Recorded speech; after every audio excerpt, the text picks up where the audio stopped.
Good morning, everyone. Welcome to This Land Was Already Loved. Native leaders discuss their nation's connection to place. My name is Bonnie Brown, and I coordinate the Native American Studies program here at WVU in Morgantown, West Virginia. And it's a nice, crisp fall morning. Wonderful to look out and see our esteemed Native Nation leaders here with us today. You'll be hearing from them. And welcome to our Zoom audience. We're pleased to have you with us as well. I think overall for the day, we have something like, 150 people registered online from throughout the country and Canada. So welcome to our guests from outside the state and online and from Canada as well. Really lovely to have you with us. I'll just point out a few things for the folks who are here in the room. There are a couple of student research posters that have been mounted this morning. You can take a look at those. Right inside the front door, I'd like you to take a moment to look at our Indigenous map of West Virginia. And that was begun by cartographer Dr. Margaret Wickens Pierce, citizen Potawatomi. She's the very gifted cartographer who was commissioned to do the Canada 150 Indigenous map. If you get a chance to look at that online, I highly encourage you to do so. It's very beautiful with numerous languages for single place names all across Canada. Our map of West Virginia was generated with input from linguists and language experts from the Shawnee, the Cherokee, the Seneca, Miami-a, and so on.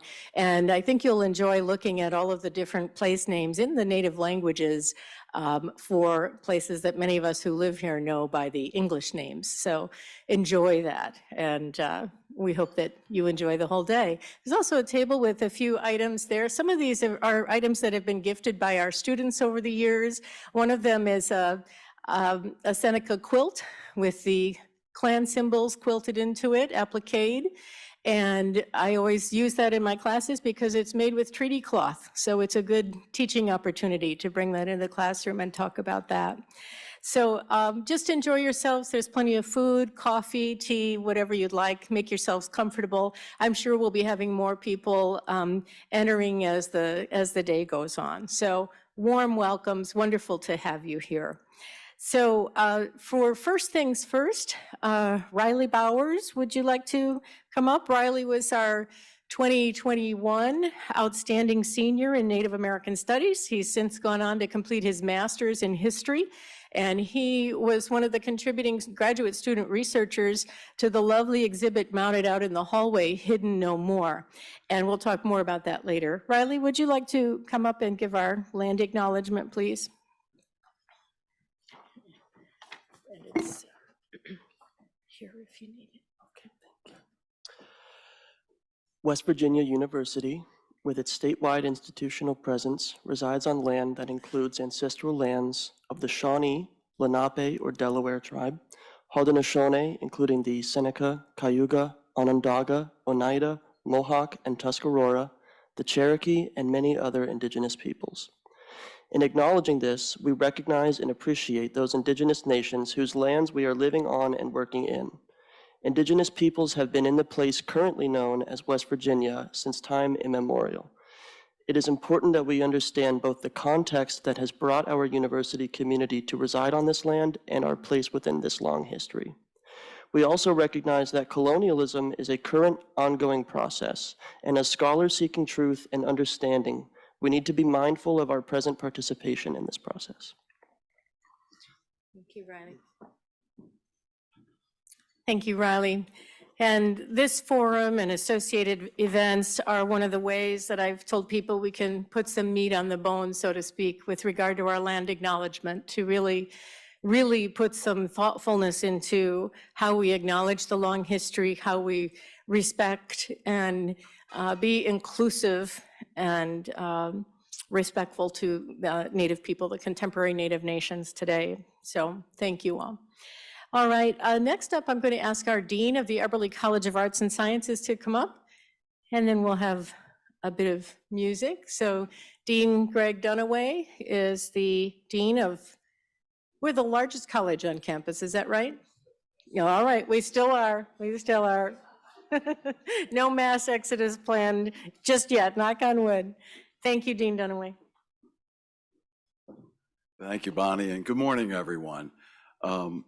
It's so nice to be with you this morning, and I want to welcome you all for what I know will be a very inspiring day, and one that I know many are looking forward to. As Dean of the Eberly College of Arts and Sciences, we're very, very proud to play a small role in today's event in terms of sponsoring it, but we are even more proud to be the home of our Native American Studies program.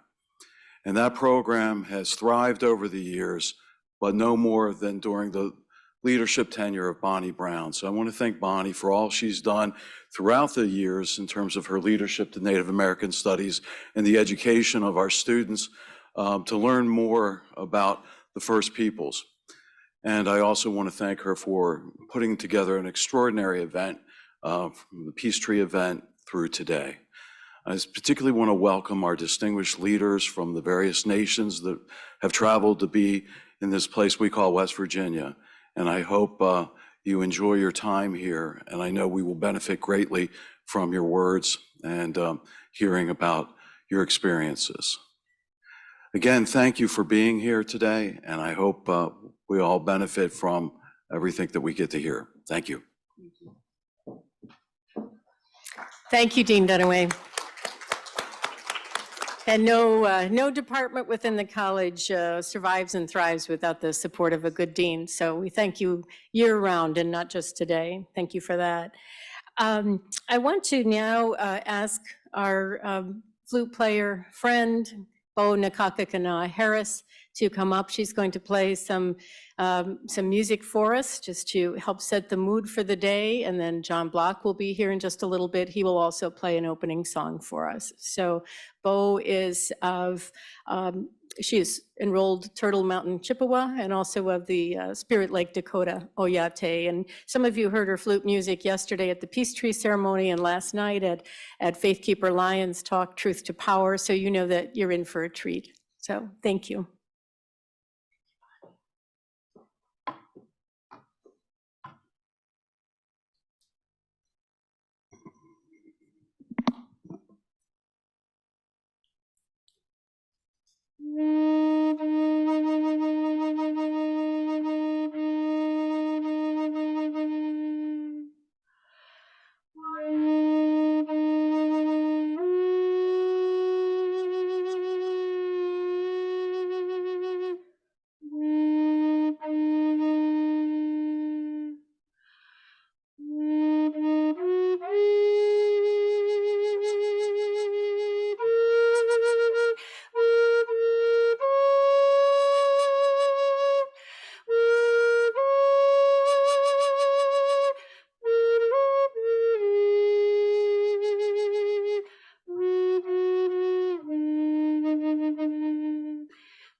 Bo is an advisor to the Carlisle Indian School project and has been a guest lecturer for us on many occasions, and also has been on site at Carlisle when we have student tours and classes built around understanding boarding school legacies. So Bo, thank you for the things you do for us year-round, not just today, but we appreciate you. So thank you.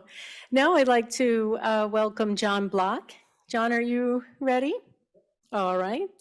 So John is a traditional singer from Seneca Nation and a member of the Cold Springs Longhouse at Steenburg, New York. And John has been with us in the past as well, and we welcome him once again to WVU, appreciate his songs yesterday, and I know you're in for another treat that will just further help set the mood and get us thinking about Native nations and connection to place. Thank you, John.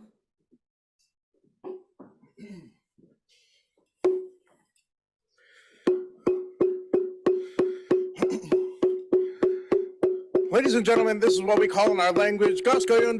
This is Shake the Bush songs.